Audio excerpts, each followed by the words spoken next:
Innovoikaa ja luokaa erilainen 92. Onnistuuko se? Sitä en tiedä.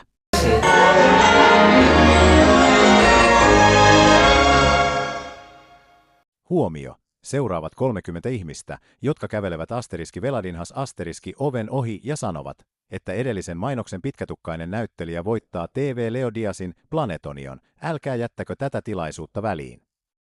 TV Leo Diaz auttamassa hädässä olevia. Joo, varmasti.